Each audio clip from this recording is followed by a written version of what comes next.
Instituto Clínico Quirúrgico de Oftalmología.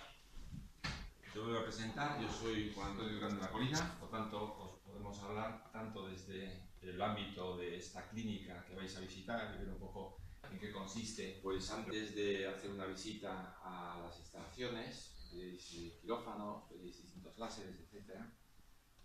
También uno de los objetivos de estar aquí es el hablar sobre la universidad. Entonces, en mi condición de catedrático, os puedo contar algo en qué consiste la carrera, las posibles salidas y contestaré encantado a las preguntas. Vais a ir viendo después cuando hagamos una visita por el centro en qué consiste la exploración de la oftalmología. Vais a ver las distintas intervenciones y técnicas de las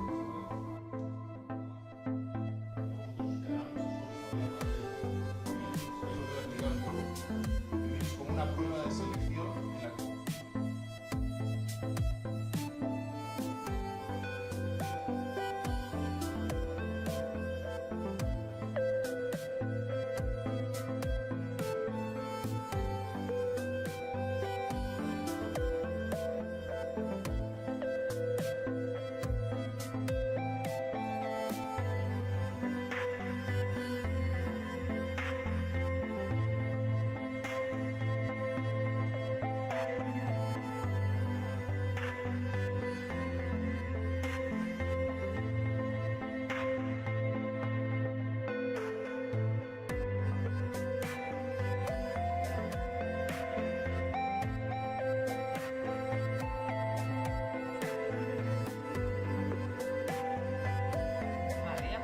parpadear normal.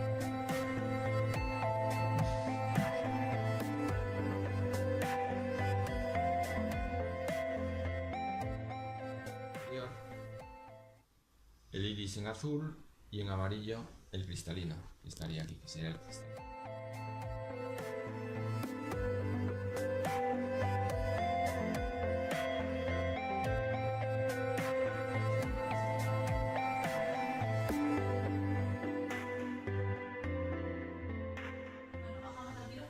Pues nada, gracias por la visita.